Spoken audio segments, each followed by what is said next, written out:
Thank you all for coming, and I'm so thrilled to have been asked to moderate what I think is going to be a wonderful panel. I want to give the epigram to my prelude.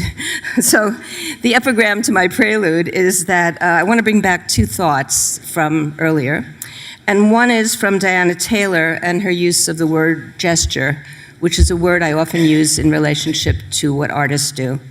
And the second is Juan Carlos Ruiz, who spoke about that wonderful Berrigan quote that what he feared was the demise of the imagination.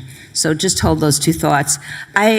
Because I knew it would be almost impossible to in any way, shape, or form summarize what these artists are going to present, I decided I would actually use my time to give you a prelude to what I think artists do, and maybe I could even say what I think the gesture is that they actually perform.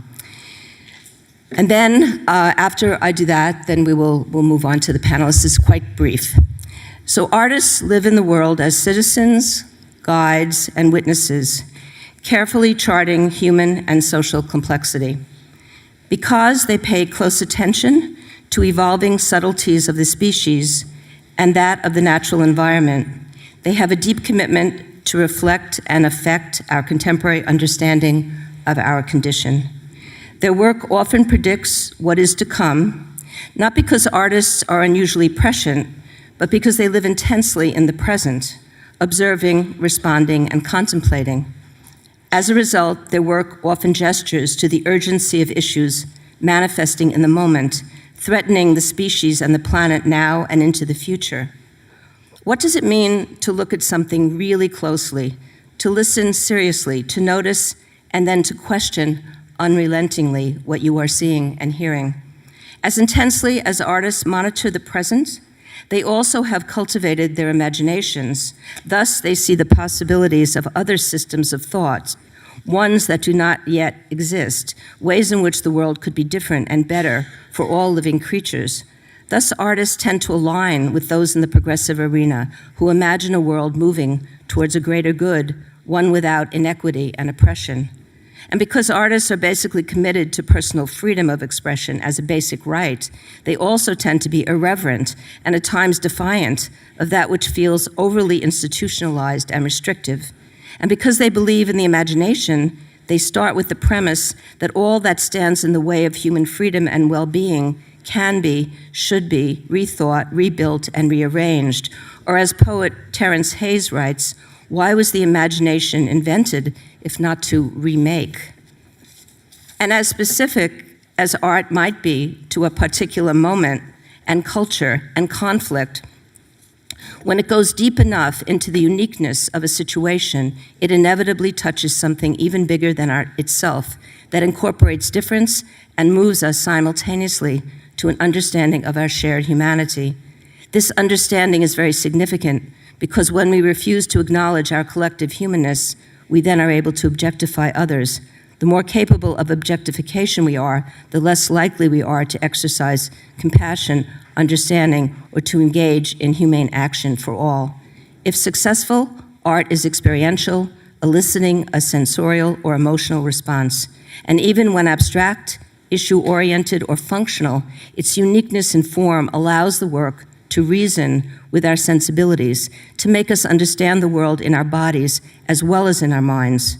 And within this framework of lived experience are the stories we tell each other about our lives, how we get to common ground without ignoring, depleting, and denying the inevitable differences of history, culture, and ideology is the consequence of negotiating form, something that artists understand very well.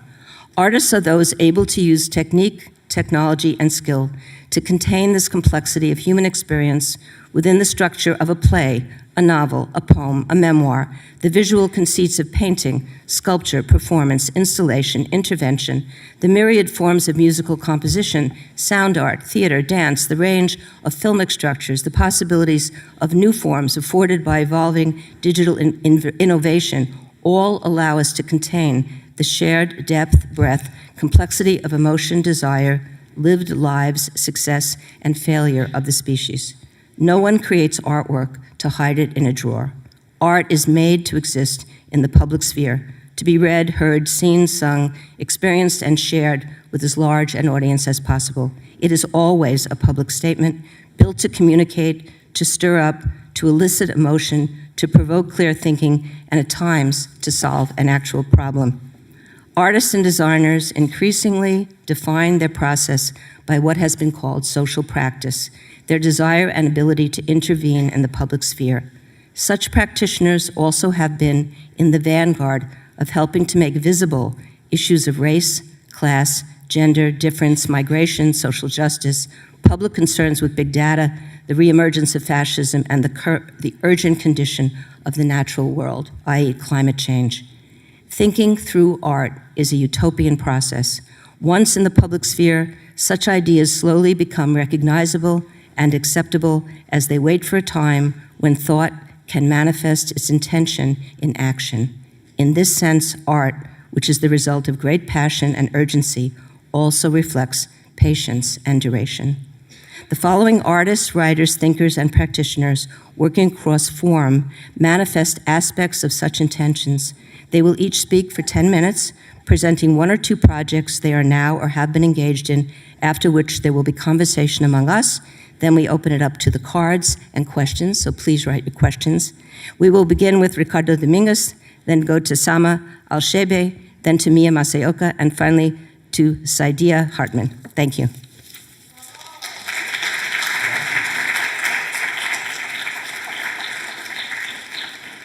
Hola, buenas tardes. Muchas gracias a toda la comunidad por invitarme. Es un placer estar aquí con amigas y amigos y ojalá en el futuro más amigas, más amigos. Esta plática va a ser en español. I'm just kidding. So I'm going to go through lines of flight, digital lines of flight, stopping lines of flight, and flight facilitation. I just landed on a red eye this morning at 7 a.m., so flights are on my mind. You know her, that's me. Tactical performances as opposed to strategic performances. One is to navigate the ruins yet to come.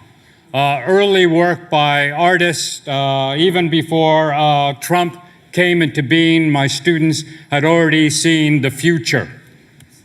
The future is based on an idea of this specter haunting the world.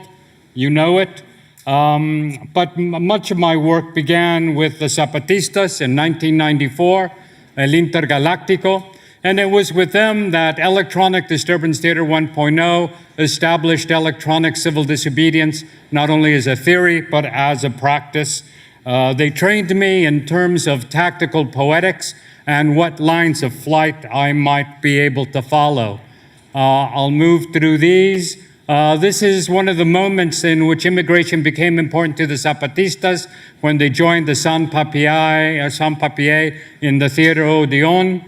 I worked with them and set up See You, See Me, Rabinal Aquí, Zapatista Port Action at MIT. I started working with the No Borders, or No One is Illegal, a group that came out of the hybrid space, Documented 10. This is Electronic Disturbance Theater. We started the practice of virtual sit-ins, Stefan Ray, Carmen Karasik, myself, and Brett Stahlbaum. Part of it was to discover that there are no secrets in power, only what is not found. And so the virtual sit-in would hit different power sites, the DoD, the Mexican government, Washington entities, and we would ask them questions like, is democracy found at the White House? And the White House would say, democracy is not found. So we're not leaking, we're just pointing to what is missing. We got a good review from the Department of Defense. So this brings me to the first line of flight. As you may know, the Zapatistas very early on, when they were being attacked by paramilitary troops and Mexican army, as well as US-based drug war engines, they attacked a military base by using the Zapatista Air Force. Nobody knew the Zapatistas had an Air Force or could fly, but if you read the article, it was paper airplanes full of messages of peace. So taking that on, We were invited in 2000 by the Border Hack in Tijuana, a group of hackers, and they asked Electronic Disturbance Theater 1.0 to do a border hack. And so what we did is we did a port scan. As you know, computers have multiple ports. I think nowadays around 65,000 or more ports on your average computer. And what we did is we went to the ports of the Border Patrol in the US, found an open port, and then shot a Zapatista poem into the system. They said this was cyber terrorism. We said this is cyber poetics. We want to share the voice of a community with you. At the end of that year, we received an email from Nobody is Illegal, the No Border Groups, an anti-prison abolition group in Germany, as well as the Chaos Computer Club in Germany, and conceptual artist in Cologne, because the German government had hired Lufthansa to deport immigrants and refugees and drop them off in different spaces around the world. They would mummify them, wrap them up, and then put motorcycle masks on them so they wouldn't disturb the customers. Unfortunately, a lot of the people they were deporting were young women and teenagers.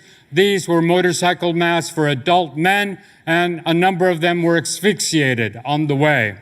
So one of the things was that we had established electronic civil disobedience using the performative matrix of transparency. Before neoliberalism took transparency as part of its agenda, we pushed the idea that data bodies and real bodies had to work together. So we did not hide who we were. We did not hide the way code works. We did not hide when we were going to do a virtual sit-in. So I was invited with the others of Electronic Disturbance Theater to travel for a month in Germany, training different groups on how to do electronic civil disobedience. We also plan to take over the airports as well as the gathering of the stockholders meeting. We developed a van that brought Lufthansa deportation class information to airports in Germany, letting people know what was happening, how the German government was using commercial flights for deportation of refugees and immigrants. We let Lufthansa know we were going to take them down with an online demonstration. It worked incredibly well. Even before the virtual sit-in occurred, the Stewards Union and the Pilots Union signed that they would never do another deportation class action. The stockholders also signed on, and the website went down anyway. One of the outcomes of this, of course, is probably the German government just went on to use some other entity to fly its refugees out. But on a legal level, what happened was that about a year later, one of the host servers administrators was taken to court for cyber terrorism. And the lower court of Germany said they had to go to jail and they had to pay a great deal of money. But in the final outcome was the higher court of Frankfurt overturned the lower court and said that electronic civil disobedience was a civil and social right, because it was not about taking down a site of power, but about changing the opinion of a community, alerting that community about the issues at hand. So that was stopping one line of flight. The Zapatista tribal port scan was about a digital line of flight. I was then brought in to Cal IT2 at UCSD in 2004. I had never lived at the border, although I heard about the border. I was very happy. I went to the border to look at it. I was smiling, looking at the future, the Pacific Ocean. I had a job, and suddenly the Border Patrol showed up. It just goes to show you that a micro gesture can elucidate and bring power to you. They said you cannot stand at the border and be happy. You must be sad and walk away. So I decided that an electronic disturbance of the border would probably be quite easy. So I began to investigate the relationship of UCSD, and UCSD produced the first virtual fence, the McNamara fence, during the Vietnam War. It was produced by the Jasons, a group of physicists at UCSD working with IBM. They would create these lily pads offshore. They created these chemical sensor pads, nodes and chemical nodes. They put them on the North Vietnam, South Vietnam area to pick up North Vietnamese movement, send the information to the IBM, and then the North Vietnamese were very smart. They just put buckets of piss next to the chemical sensors that said, they're here, they're here. They would bomb and the North Vietnamese would go around. This was then sold as the first virtual fence to the Border Patrol and San Diego. So I kind of knew that I just had to create a border piss bucket. This was the Trans-Border Immigrant Tool, created by Electronic Disturbance Theater 2.0, Brett Stahlbaum, Amy Sarah Carroll, Ellie Mermad, Misha Cardenas. This was a hacked iMotorola phone that helped refugees and immigrants for flight facilitation to find sustenance, water left by NGOs along the Southern California border. It was shifting global positioning system to a geopoetic system. It worked quite well. We developed it with NGOs leaving water. They thought it was a crazy idea. Why is there poetry? The poetry dissolved the nation. You think poetry doesn't work. Then Congress said that we were traitors to the nation. That's Darrell Issa and Duncan Hunter, who's now in trouble. And so I will stop there because we know that poetry is now illegal. Thank you very much.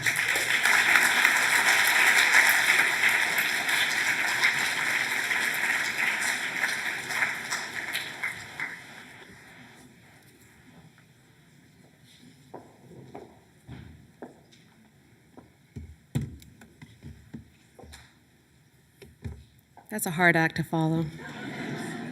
Lucky me.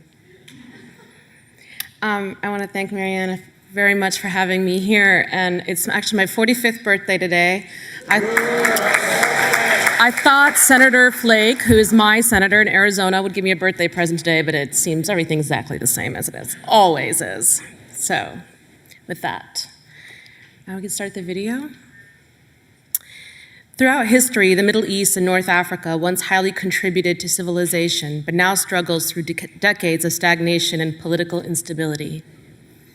I used my photography and video art to construct hypothetical narratives concerned with our current social, economic, and political upheavals, specifically those relating to the already displaced, while also drawing attention to the impending uprooting of peoples. Through my work, I question how displaced persons survive or advocate for their needs in a world that privileges borders, containment, and restrictions on mobility, a world that positions otherness and multiplicity as a threat. Should be just a little bit of sound. I don't know, not too much. There we go. The desert landscape has often been a backdrop or stage in my performative-based artwork. My first home in Iraq, and like those of most Arabs, was on the threshold of a desert that Arab poets have long described as borderless. Today, these are sites of some of the bloodiest wars in centuries, but I am retracing through my own body and through location the mystical and historical importance of these deserts and the story of water in relationship to them. This video, wasal, which is the Arabic word for union, is one of 8 videos and 60 photographs from my project Silsila. In 2009, I was in search of a project that could provide a counter-narrative to the pervasive depictions of division and war in the Middle East. Initiated by my own fatigue of the region's continued artistic and cultural productions drawn from narratives of trauma, I explored the desert as a metaphor for a shared, common identity among our region's inhabitants. Silsila, which is the Arab word for link or chain link, was produced between 2009 and 2017, primarily in the remote natural locations across Jordan, Oman, United Arab Emirates, Morocco, Tunisia, Egypt, Algeria, Palestine, Lebanon, Bahrain, and the borders of countries such as Syria, Iraq, Saudi Arabia, and Libya. Mostly I had visa issues getting into those countries. But the deserts trespasses borders. My original aim was to highlight the land and resources, the desert and water, in a shared continuum of time, place, and culture. My method of production was based on the journeys of the 14th century explorer, Ibn Battuta, who traveled 75,000 miles after initially setting out to perform Islam's compulsory Hajj pilgrimage to Mecca from his home in Morocco. I applied his book, Al-Rihla, The Travels, as a practical guide in locating territory of historical importance, while also enacting my own bodily journey as a metaphor for migrations across territorial boundaries that erases nationhood. My project evolved because of my continual exposure to the effect of water stress on the natural spaces and its contribution towards straining the economic, social, and political conditions of those I lived amongst in the deserts. Much as oil has shaped the global geopolitics of the 20th century with devastating consequences in the Middle East, water stress is reordering international relations in the current century. It is estimated that there is less than 800 square miles of fresh water left in the semi-arid lands worldwide, the worst stress of all being in the Middle East and North Africa. Water scarcity is not new to the region, but the inability to respond effectively is protracted not only by climate change, but also because of the disintegrating management amongst rapidly growing political unrest.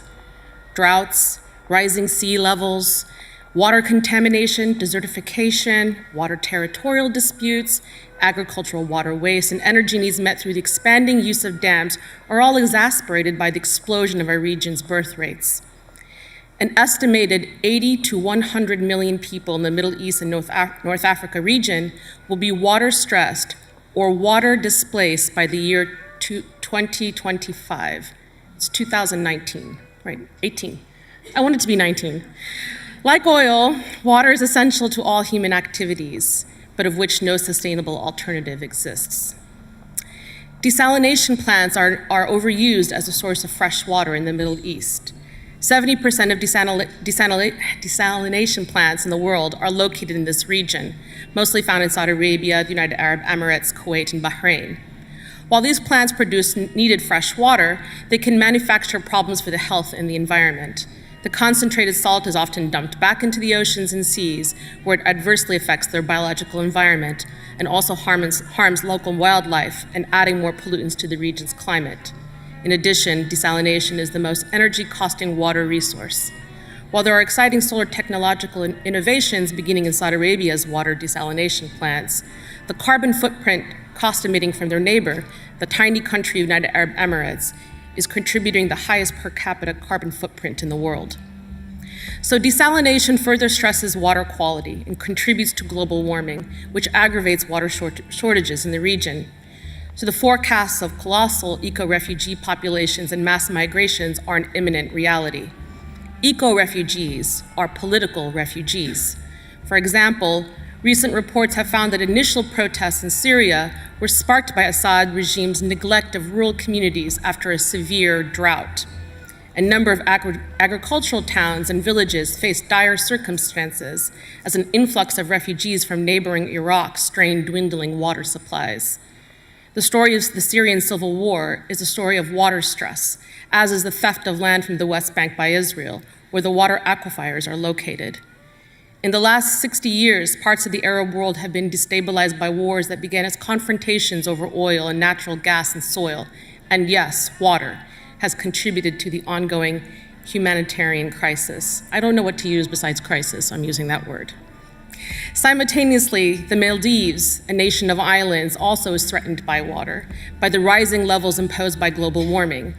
They're expected to be the first nation sinking into the rising tides, which has exacerbated the need to draw attention to the ecological dilemma, while engaging in a national project to archive and transport their culture and society.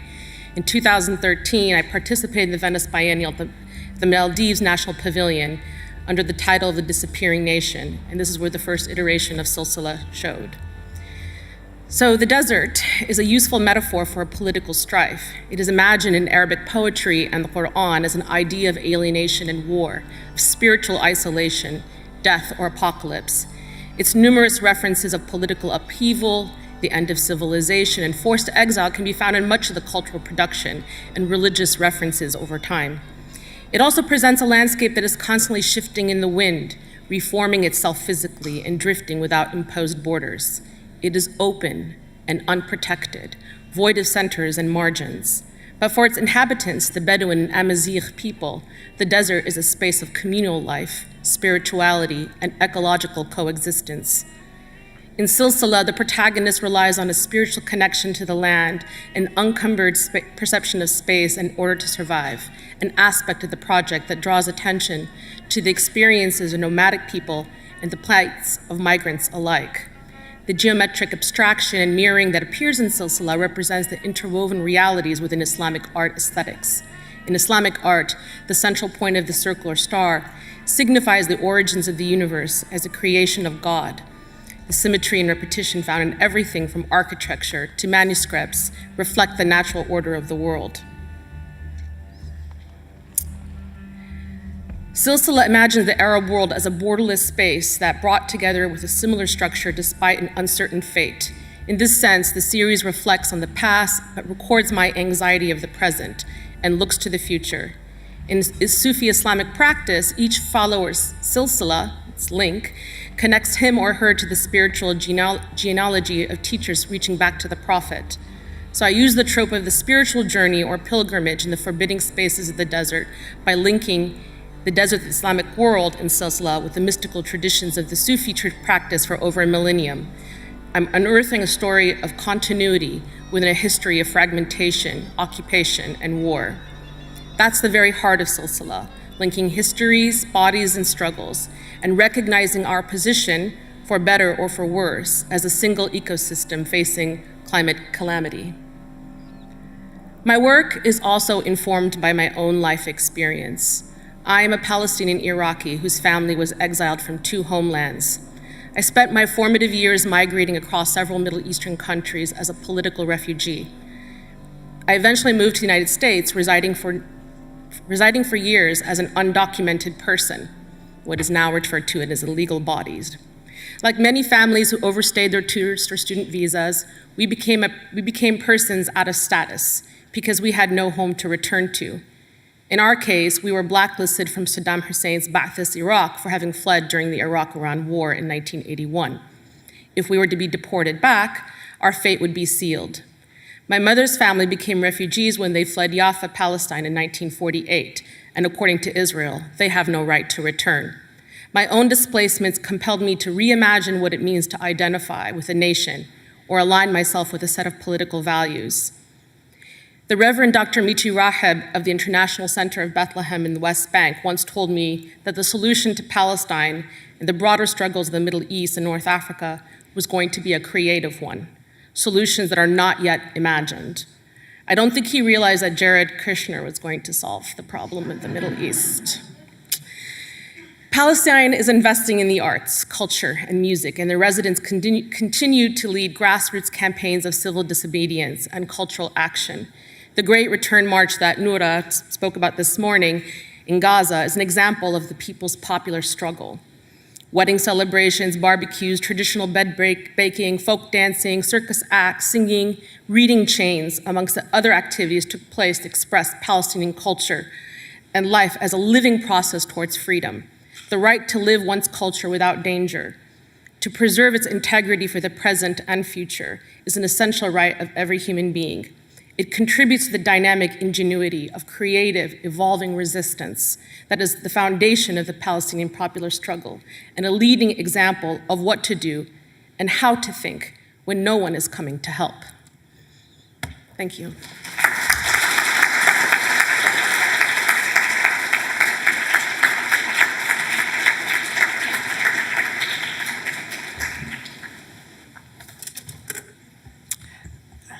Hello.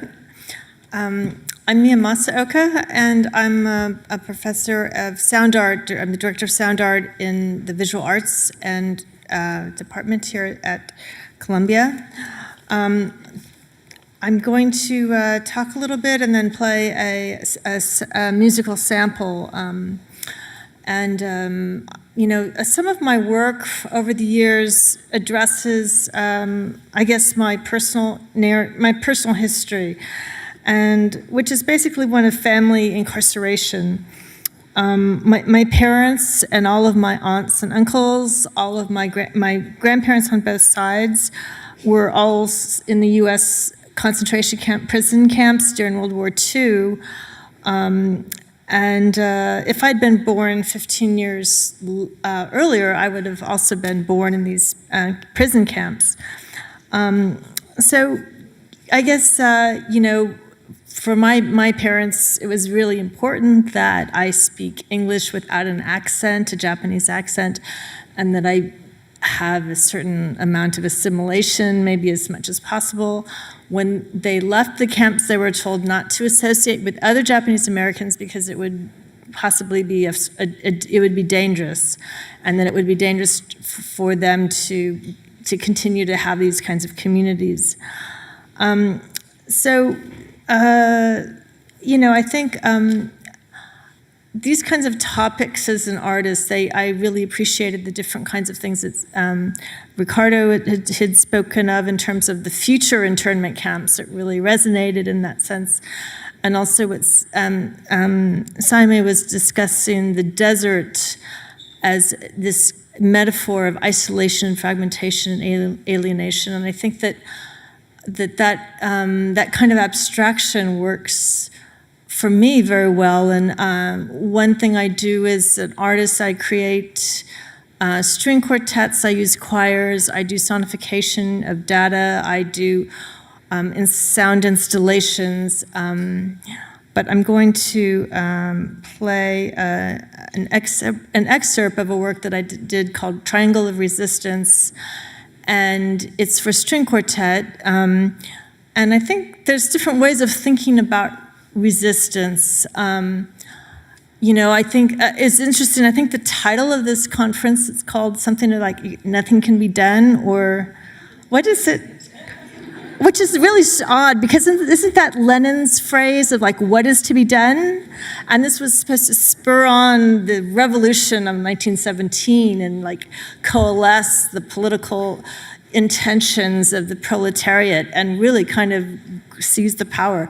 But then we're talking about there's nothing to be done. Oh, what can be done? Okay, sorry. But the thing that was interesting is in the Japanese internment camps, there was this phrase that all the Japanese were using is kitakoto ga nai, which means there's nothing that you can do. There's nothing that can be done. Because there was a sense of isolation in America. You know, Chinese Americans had signs on their in the stores that say, "We are not Japs," and they were definitely not going to the camps. And there was really no solidarity among, you know, from the different communities. And so I think there was this tremendous sense of isolation and this sense that really nothing could be done, that you really, kitakoto ga nai, this is like, you're stuck in these camps with your families. And if you went berserk or you kind of got crazy and really passionate or really performative and you ran out, you would get shot by the guards. And so you were really kind of stuck in these camps, and it really felt like there was nothing that could be done. And it became kind of this mantra of Japanese Americans. But in a sense, I think that there's a real kind of resistance in terms of in terms of survival and being able to kind of keep a clear head and retain your cognitive functions to really believe to kind of have an identity and to be able to build in terms of a certain kind of retain your humanity and when there's something incredibly traumatic happening to you.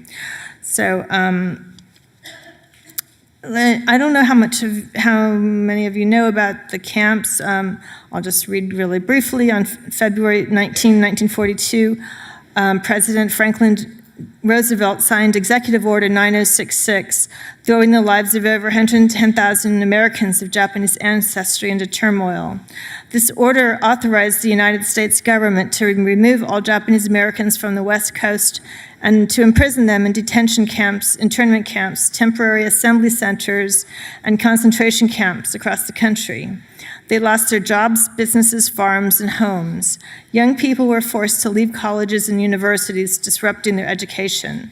This mass incarceration of innocent men, women, and children based solely on their race was a gross violation of their civil and constitutional rights and unprecedented in modern American history. Two-thirds of Japanese Americans were Nisei, or second generation, born in the United States and therefore citizens. But groups like the Native Sons of the Golden West and the Hertz newspapers called for the removal of all Japanese Americans, citizens, and aliens alike. There were few who spoke up against incarceration, but Japanese Americans today are grateful to the Quakers who provided gifts for the children of the camps and helped Japanese Americans resettle after the war. This was written. This is part of the liner notes of this this CD that I'm gonna play a little bit from. It was longlisted for the Grammys, and the piece that we're going to hear, at least part of it, is called "Survival." It's for string quartet, and the violinist is Jennifer Choi, Esther No, viola Alex Waterman, and David Wallace. So I think there's a audio sample that I submitted to. There it is. Thank you.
Okay, that's good. Thank you. That's good. Thank you. Thank you very much.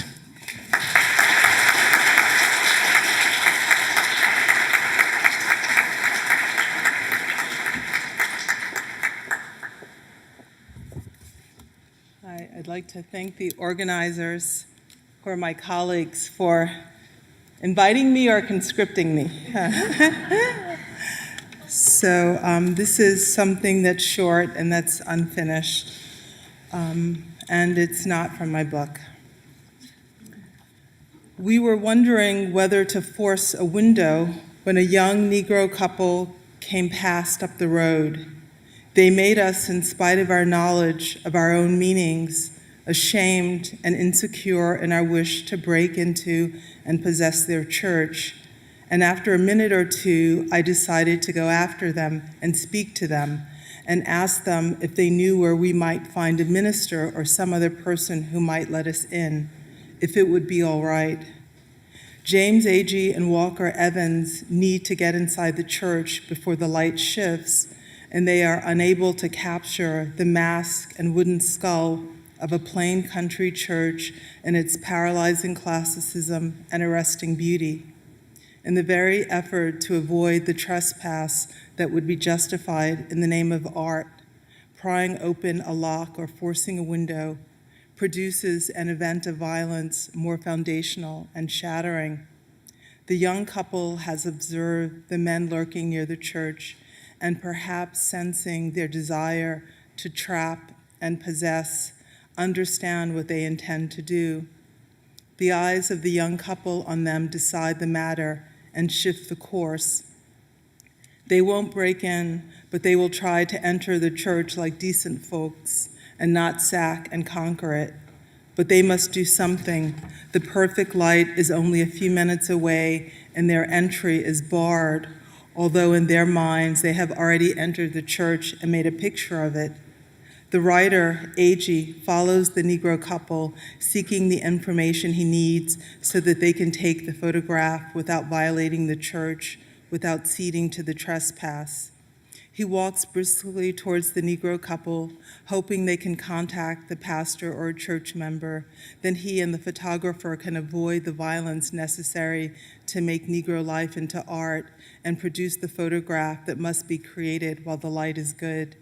His intentions are decent, not to violate or despoil, not to desecrate, but to venerate, to capture the composition that is a country church at dusk, to convey unimagined existence. Yet neither art nor decent intentions have the power to elude or ameliorate the set of relations in which he and the Negro couple are ensnared. Even before he utters the first word, before he takes the first step on the path to approach them. Quote, "At the sound of the twist of my shoe in the gravel, the young woman's whole body was jerked down, tight as a fist, into a crouch from which immediately the rear foot skidding in the loose stone so that she nearly fell like a kicked cow scrambling out of a creek, eyes crazy, chin stretched tight. She sprang forward into the first motions of a running, not human, but that of a suddenly terrified wild animal. They are entangled in a web of relations structured and traversed by the color line. The world they inhabit together is this racialized enclosure. Agee need not produce a relation to the Negro couple through the exercise of empathy. They are already in relation, and the terms of this relation, the connective tissue, is violence, the brutality of this intimacy, their vulnerability and nakedness before him makes him recoil. His footsteps are a command that stop and arrest the young Negro couple, force them to impart and disclose, to seek refuge behind their eyes, to hide in plain sight. He is sick with the knowledge. Agee does not disavow such relations, but like the young Negro woman, stumbles at its terms, which is not to say they occupy the same position or even a shared position. As he stands before the couple, he is forced to bear some small part of the burden of this anti-Black world. He shoulders it. The brutal force of it threatens to crush and destroy the young couple. It breaks them and lays them low. Recognizing this, he wants to abase himself in an impossible gesture of equality in a world founded on the division of species in which he and they are ranked and classified as different forms of life, precarious and valued, fungible and sovereign, accumulated and propertied.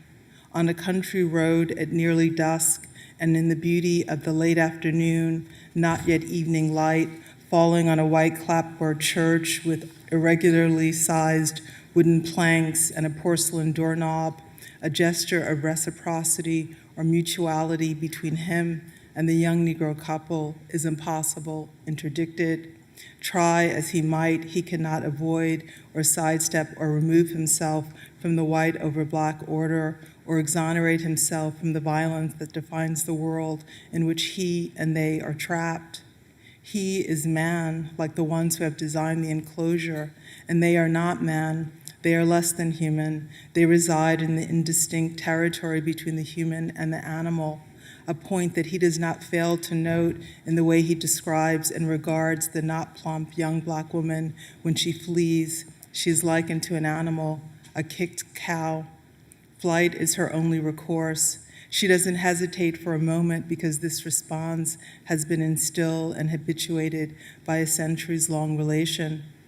It is not a pistol shot or a rebel yell or the cursory routine defilement of nigger, just the sound of his footsteps on the gravel of the road that causes her to stumble, that returns her to the crouching position. What does he want? What could he want? What they know is that whatever he wants does not bode well for them. Nothing good is to be expected from a white man trailing black folks on a country road near nightfall. His quickening steps make them tremble, steal any words they might have, make them mute and force them to hide behind the mask of their face. He apologizes stupidly. I'm sorry, I didn't mean to scare you. I wouldn't have done any such thing for anything. They are trembling. He is a man not afraid of the truth, so he doesn't require the lie. He doesn't need to disavow what he has done. He gets to the heart of it. He represents the power of the law and the force of violence, and he has demanded yet one more thing from them. He acknowledges his power. He exercises a sovereignty that can decide whether they live or die. And everything else, the beauty of a white church at dusk, his good intentions, his shame, the answer needed to a simple question, the will to abasement, pale in comparison to all that the Negro couple is forced to bear on that road. He doesn't struggle to understand what they feel. He need not imagine himself in their position because he can feel her heart beating inside him. He can feel her heart blasting as if it was his whole body.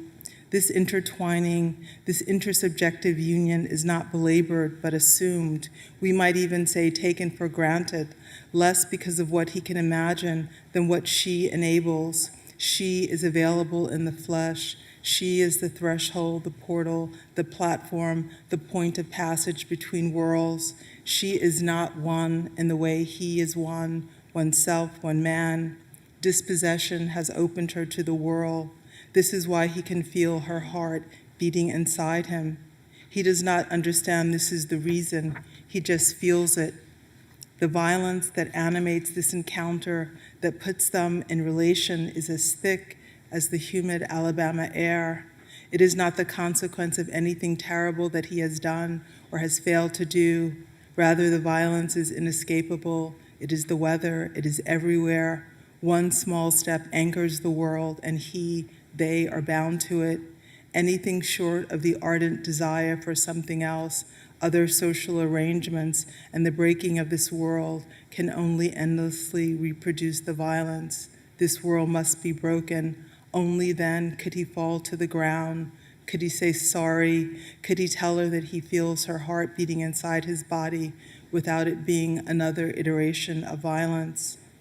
He feels the beat of her heart in his body, yet the violence of their placement in the world, the vertical order of the human, and the absolute difference between them cannot be attenuated by the part plea part regret, no, oh no, Jesus, nor by his shame or his blunt humility. What distinguishes this moment is the artist's willingness to admit and to own the violence of the encounter.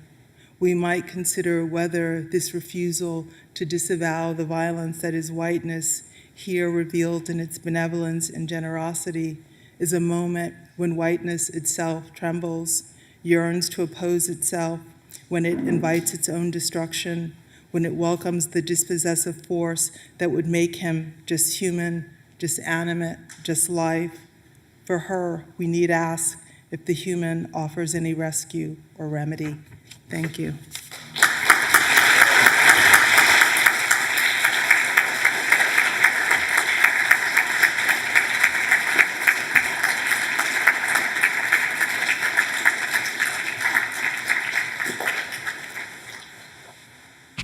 So, in a way, this question, Miya? I can see it there. This question is so perfect. It is. For artists, too, because one of the things about artists is they do. They just make things, and they do when nothing else seems possible, and they do it with whatever they have as resource at that moment, and if there are no resources, they invent them. So I thought, just for our part, when we talk among ourselves, that I would ask you, so you're all dealing with, in one way, you're dealing with trauma and violence, or the potentiality of violence, or the intrusion of government, the impossibility of this relationship of subjectivity and objectivity, but you all work in completely unique forms. So I'm curious myself, and maybe the audience, like, how do you choose that form, or how did you come to work in that form? Why that form, I guess? Why that container, or the multiple containers that some of you work in, to tell the stories, because you're all telling stories, but in different ways. So I just throw that to all of you. Can start anywhere, really. Well, for me, it's I always collaborate. So often how things are constructed is multiple voices. And one of the things that I forgot to say, because I was just trying to get through it, is that the transporter immigrant tool has poetry in it as well. Can you explain that? Because I don't think it was clear. Right. So one of the members, Amy Sarah Carroll, is a poet, an experimental poet. So she wrote survival poetry for surviving the desert that she took from military manuals, from the Mossad, from the military, and she reproduced it for an individual crossing the desert of the real, the Devil's Highway. And so that's what allowed us then to create a code that would carry the poetry inside this very rinky-dink phone, and allow then us to shift from a global positioning system, which we knew would create a lot of problems, to a geopoetic system, which would create aesthetic confusion in authority. So again, it was the product of not of a single mind, but of a third or fourth mind. So I think that's one way that these processes, at least for me, work. That is always collaboration. Can you, since you're speaking right now, talk about your use of technology? Mm-hmm. Well, this was the product of another collaboration called Critical Art Ensemble. We started in Tallahassee, Florida in the early 80s, and we decided to watch really bad films. And one of the really bad films we watched was Tron. And we thought it had a brilliant idea, that the future would be data bodies and real bodies and struggle. So we thought, well, in the future, there will be virtual capitalism. What can we do to elucidate that? And that then brought us to try to think out, without computers, what that digital or performative matrix would be in the future, what virtual capitalism would be, and then electronic civil disobedience based on Thoreau was the way that we would do it. So the digital component came from watching bad films and then from talking to each other and imagining what might be in the future. Is it on? Okay. One thing that I think about in terms of say sound or music that doesn't have words necessarily and not a specific narrative based on syntax with language, real language as opposed to metaphorical language, is that there's this kind of pre-linguistic, pre-language area of our emotions and our bodies and our brains that I think can be tapped into, with sound and with music, so that, I've never been very good at following basic narratives in movies and stuff, because I'm always recycling back, thinking the wrong order of things and scrambling things in my brain. And so it's, in a sense, with sound or with music, there's another part that exists where we can kind of feel and work out in a dreamlike way ideas and feelings and emotions that is a step behind or a step around away from typical language. I know you're working with algorithms now. Could you talk about that a little bit? I just did a piece with the BBC Symphony, with Scottish Symphony, and there was an element of having algorithms which would take a sound going very slowly over, say, a 15-minute period, a 15-day period, et cetera. And so using these kinds of really interesting mathematical relationships, I think, when it comes to how we conceive the world, so much of it has to do with how we see patterns, whether it's patterns of faces or patterns of something, and that actually that these really slow kinds of patterns that hit different areas of register and what we know is what a pitch is, et cetera, and then it kind of modulates from kind of the known world to the unknown, and it kind of slowly, very slowly moves through these areas of sound. I don't know if that makes any sense or not, but. It's just interesting because you're operating on, you're talking about this very originary response of humans to sound, this very primal thing that you're also trying to tap into, and you're also using this very high technological format that you're able to somehow use it to achieve this very primal thing that you're also trying to achieve. Or it feels that way in the way you're talking about. Oh, yeah, I never thought about that. I think that's interesting, but I think that, technology is however we want to use it. It can just be, it can be clay, it can be, completely plastic, and we can just use it in so many different ways. I guess the practical answer that most people are aware of is that, we left with our photographs and our bodies. So when we escaped Iraq, my mom, for months when they were escaping their plot, to leave, they're making their plot to leave, to escape, she took pictures out of the family albums and she sewed them in our clothes, and we literally walked out with the clothes on our bodies. And so that, my father was interested in photography. We had a lot of photographs I'd learned at a young age.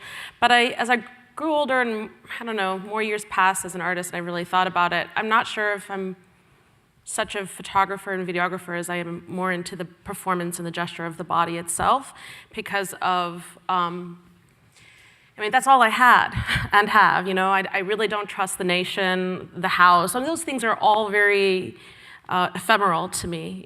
We've lost more homes and places and identities and work permits and visas, and so this has been the container for my work, and the photography and video allows for that to be depicted and shown and shared somehow, maybe proof that it exists. So however the body has been, whether it's violated in a war, if incarcerated because it's immobility, be able to leave or not leave, it's displacement, it's migration, that's always the story of my work somehow. And So I really think that's my medium, and then, photography, video is this appendage to it that makes it come about.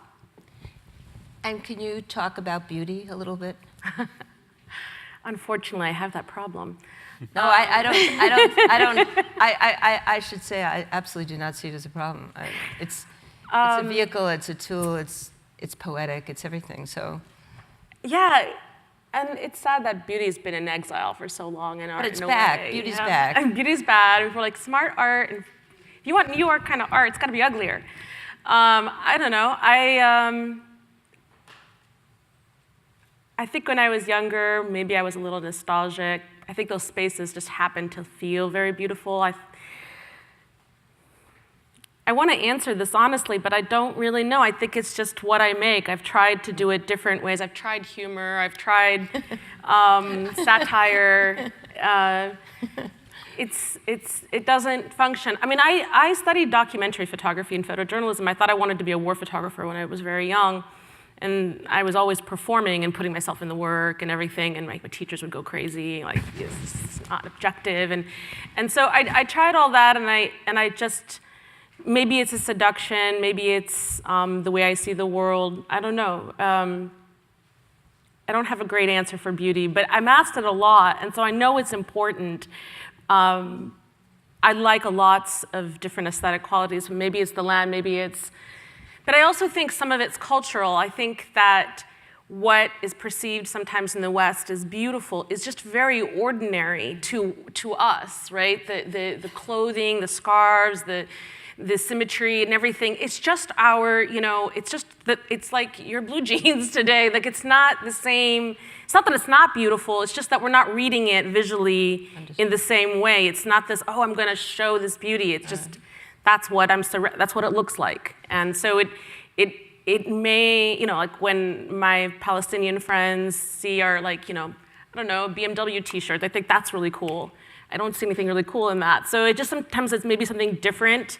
It's this kind of, I don't want to say it's othering because it's nothing negative. It's just sometimes we see something unique and dynamic and different in what is very ordinary and regular in our own lives. I don't know. Perhaps. Always leave myself an out. Saidiya, do you want to talk about form? You want to talk about how you think about form, and it seems like you've evolved in new forms, and you're evolving in new forms, and something propelled you that way, that direction. So, I mean, any way you want to talk about it. Yeah, I mean, I guess it's kind of like, I would say like the in-between form, something that's, tries to be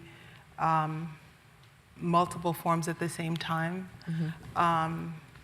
And I think it's about working with the fragment, with the anonymous, with the disposable lives and materials, and which has put a certain kind of pressure on me to think about terms of address and engagement.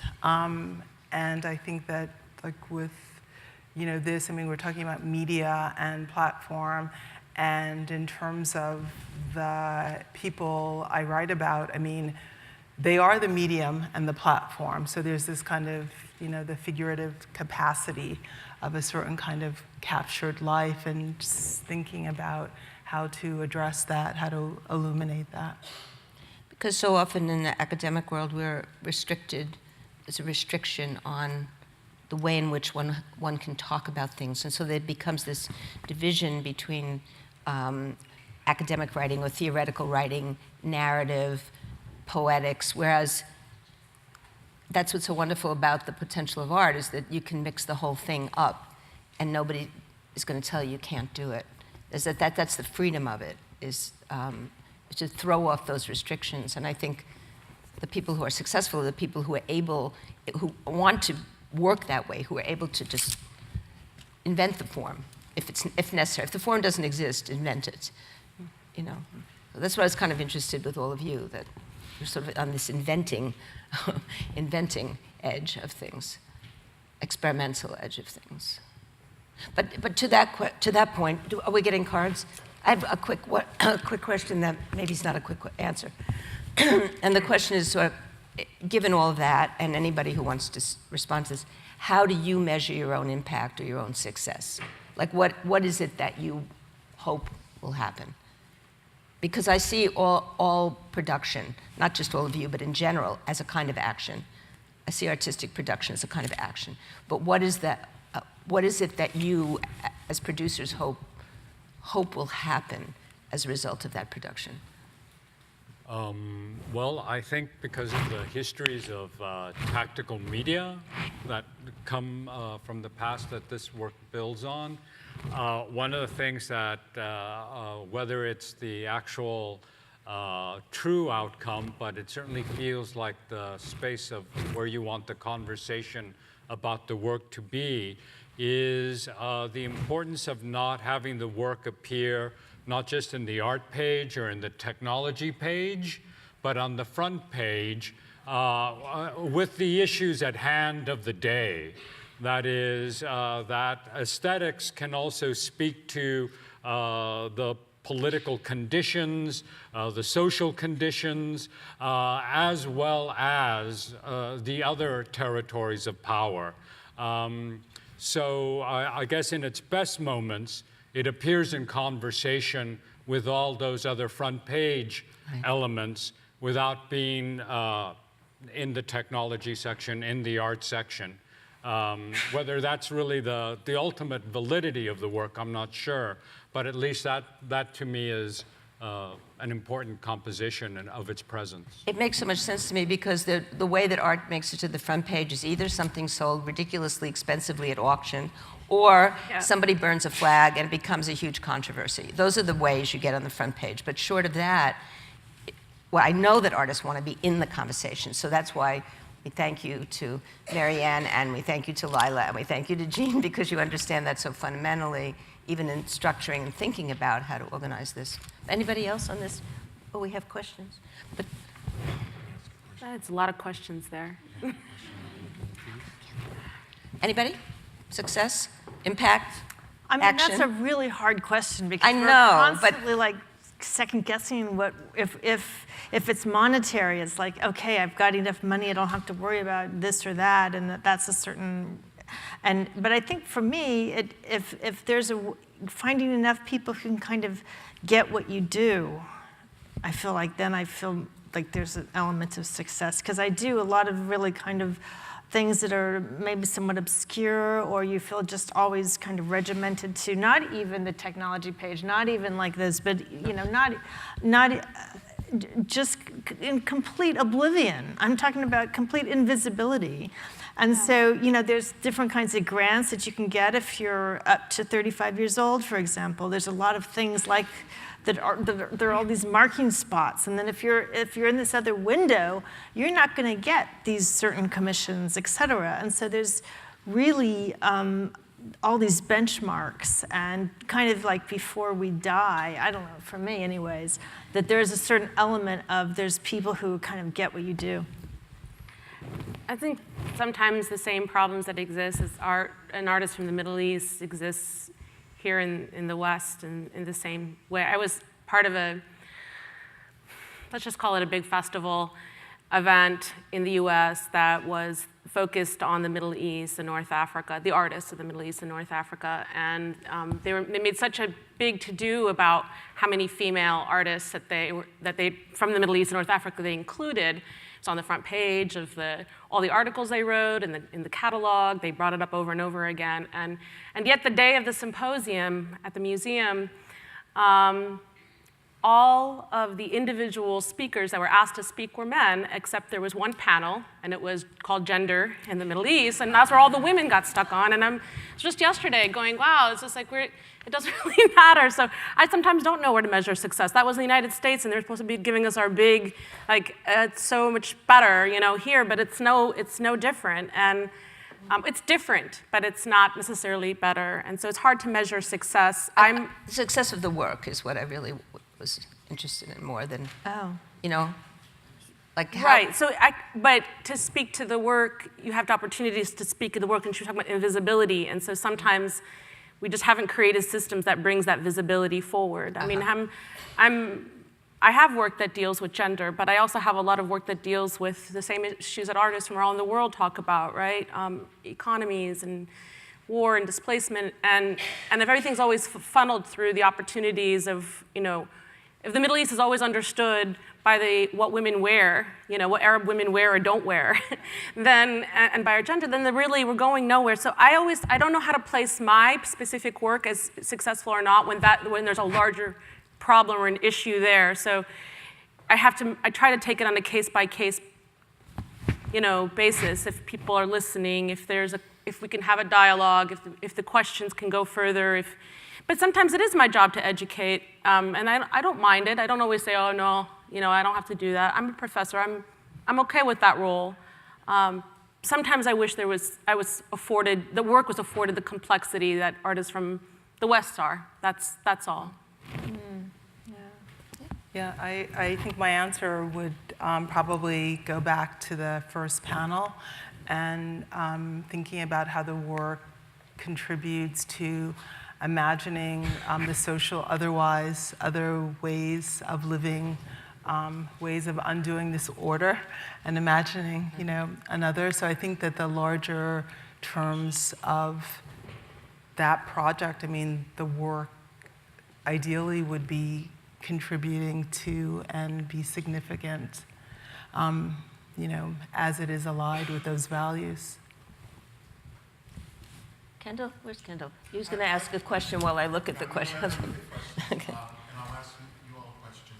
I want to invite Stuart Hall into the room by way of an interview that he did in 2007 with Bill Schwartz, the title of which, when it was published in Soundings, is called Living with Difference. And I just want to read a few lines. This is Hall. Culture isn't everything, but culture is a dimension of everything. If you want to play in the area where deep feelings are involved, which people hardly understand, you have to look at culture. People don't understand what it is that terrifies them about difference.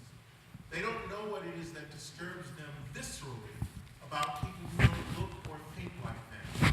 What is it? It gets them somewhere in there, but it is not a place that you can get to by reasoning with them.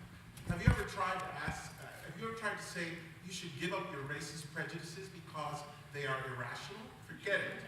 The common response to our fears about difference is to split the other from ourselves, symbolically expel them from the body social, so we can project onto them our deepest fears and fantasies.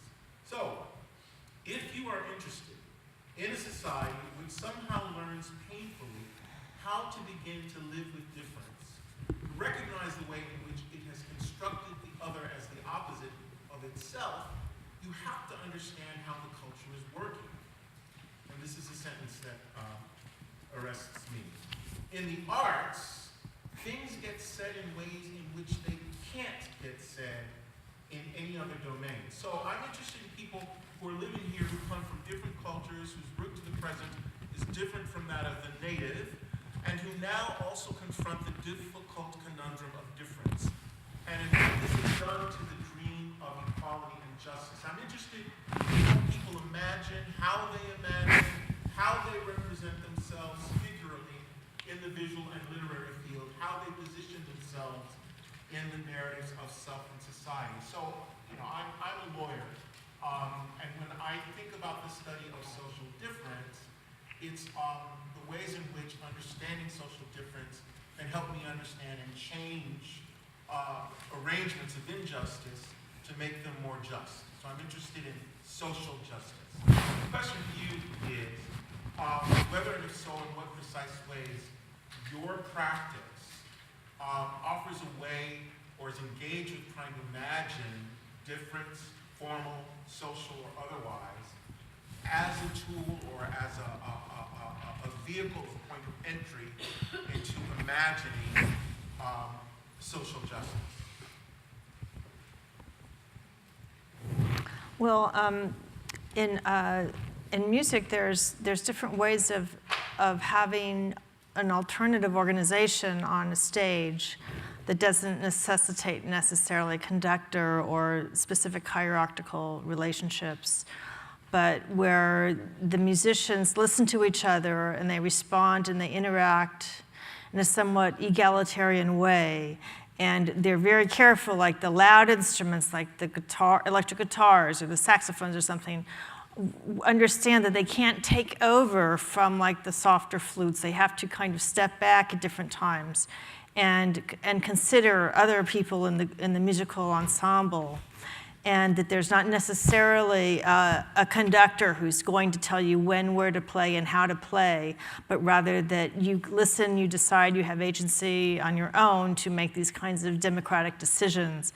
And there's these alternative structures that can be somewhat utopian and thought of as ways of where we, I don't want to say police ourselves, but where we have a certain restraint in the collective group to create a musical experience, not just for the people playing themselves, but also whoever happens to be listening, that's based on these ideals.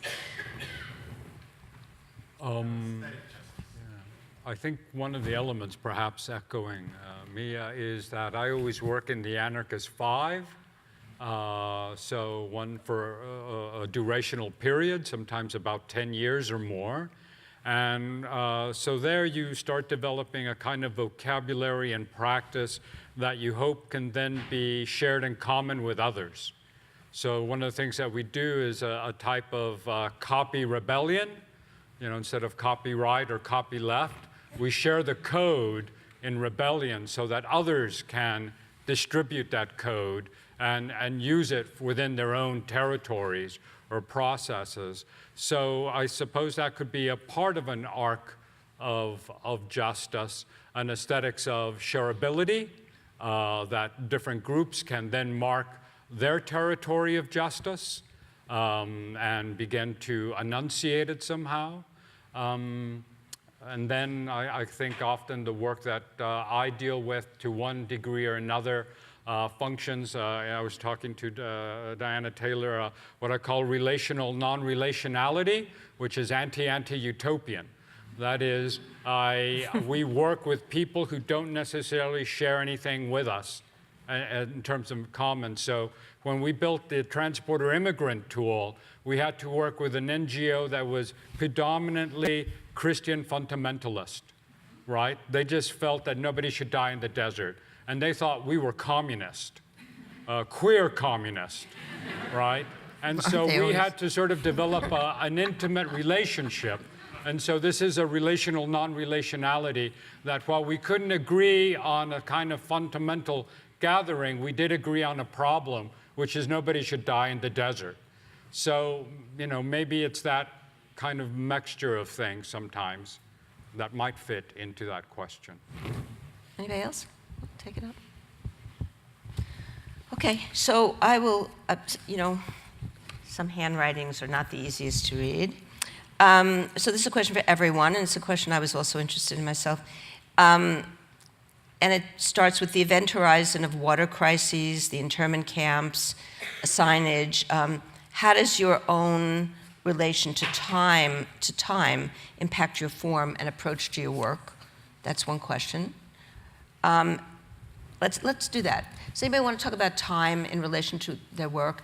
And there was a specific question to you, Miya, which has to do with post-memory, and if you see the work as political, that you talked about the work as feeling and working out, but you didn't actually talk about it as a political act inspired by post-trauma. Post-memory, sorry. Post-memory. Okay, well, feel free to interrupt me if I go on too long. But, I guess I've lived through a number of different ways of thinking and conceiving of what is activism and what does it mean to try to change the world. And that's everything from like post-Vietnam War, anti-imperialist struggles, really radical politics, to the whole, in the 80s or something like change yourself and you change the world, or do yoga and eat this and you're changing the world. And it's always amazed me how each generation kind of defines ways of thinking about changing the world, and it's done very sincerely. And And I think everybody is, every action we have is a deeply political action because it all collectively things transpire because of what we do as individuals. So everything, I assume, is a deeply political post-memory act. So I'll say that. Then to ask and to respond to the part about temporality, you know, in terms of sound and music, it's definitely an art that's time-based, and decisions are made. If this piece is going to be 17 minutes, what's going to be the response of the first 3 minutes, and how will that evolve in the next 2 minutes, and where are we going to be in a psychic and spiritual space in the next 5 minutes? Or I have a piece that's, for example, goes on for 12 hours, and there's a version that goes on for 12 days, and another one that's 12 years. But it's all actually the same piece, but it moves along at different rates of speed. And so this rate of speed is really critical. It's how we perceive the world and how we can metric the world. So for me, it's temporality, and this time is just the fundamental aspect of creating work. There's one last question. We only have a few minutes left. But the question is, how do you balance or reconcile your art and artistic expression as an entity belonging to yourself as an individual and as an entity belonging to your larger communities in relation to a responsible citizen and activist? Does anybody want to? I can start. Yes. Because that's, I mean, I think it's very common for many artists from different countries to say that they can't speak for everybody, and that, you know, that the work that they do is from their experience and their condition, their perspective and their point of view. I don't know how if the artists on stage share that. So it's easy to say that in one respect, but I also know that the sort of human compelling need to categorize and have these little areas you understand that this work means this, and it's. I have spent my life, younger life, thinking that I was Middle Eastern, I was Arab, I was Iraqi, the post-memory of Palestine being very defined in my life and of who I was, until I started to return to the Middle East when I finally had a green card and a passport in my late 20s, or maybe like around 30. And then I discovered I wasn't from there, and that I wasn't from here. And so that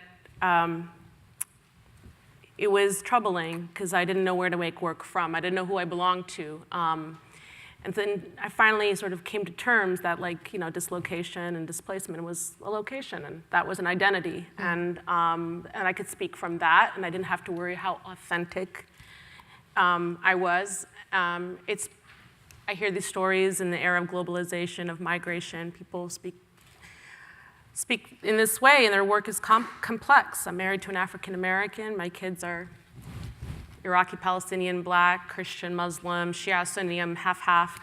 You know, so it's it's great. You know, it's actually great. And they're complicating it more. I don't know. Gender pronouns. I don't know. I just said okay, whatever. Just whatever you want. Yes, I speak for myself, but I also think the kind of work that I try to make, I hope there's enough entry points that people can be interested, and I'm always fascinated and very, you know, pleased when someone comes to me and says, "This reminds me of the story my grandmother told me about the Holocaust," or "This is the sort of like thing that we went through in the disappearance." I mean, these stories connect, and it doesn't have to be from one specific group or nation or country or community. And if someone's in the audience and they're mad at me because they might say that I have a different kind of place or privilege. Well, they do too, and they can make work as well, and invite them to have that kind of conversation. So This is great because you're answering the audience question, which is the last question. Well, Anybody? I was going to say, for me, I come from two cultures. One, I grew up in Las Vegas. So that meant I was already a simulated space, right? And in that simulated space, I was already a simulation, already a hologram, because that's what I learned from Las Vegas. And what I learned from Las Vegas as an artist is that I have to speak for Las Vegas, which means that you navigate the ruins yet to come. On the other side, I grew up with the stories of the Mexican Revolution, of Zapata and Pancho Villa. So the other side of me says, like the Zapatistas, that I have to move not at the speed of technology, but at the speed of dreams. So it's somewhere between the speed of dreams and simulation. Yeah, I guess I would say, I mean, I don't really believe in the solo utterance or the single authored work. I mean, I think that there's always a lot of other people on the page before we arrive there and who are enabling us to write and to think, so. Well, this little sticky thing that I didn't realize was a question is a question. So it says, and so it's a good place to end. Perfect. What role does joy play in your work?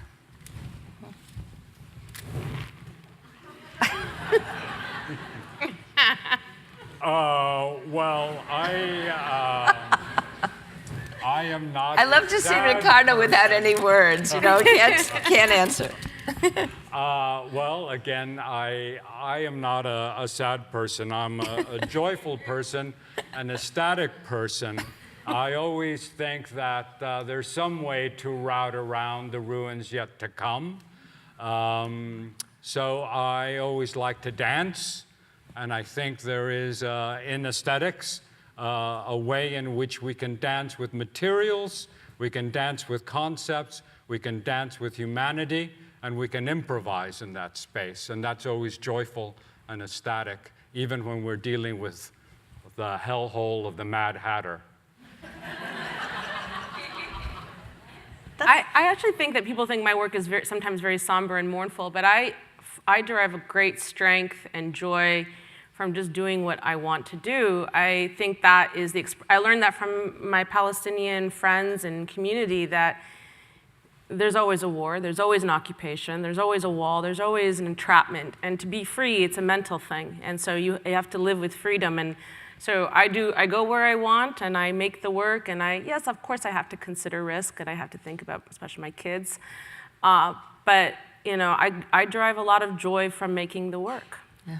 I mean, there's one thing about making the work, but there's another thing I think of, like the creation of something that there's a level of awe, or we are coming outside of our bodies and maybe outside of the world and kind of going to another psychic space, and that hopefully, like, experiencing something that we will kind of be released from the specificity of our misery and our dystopia, and maybe reach something that will create a momentary joy that we can. I don't want to say it's escapist necessarily, but that there's some area of human existence that's like ecstasy, to yearn for. I noticed Saidiya, you're not even going there. I'm not going to go there. I'm not going to go there. Thank you.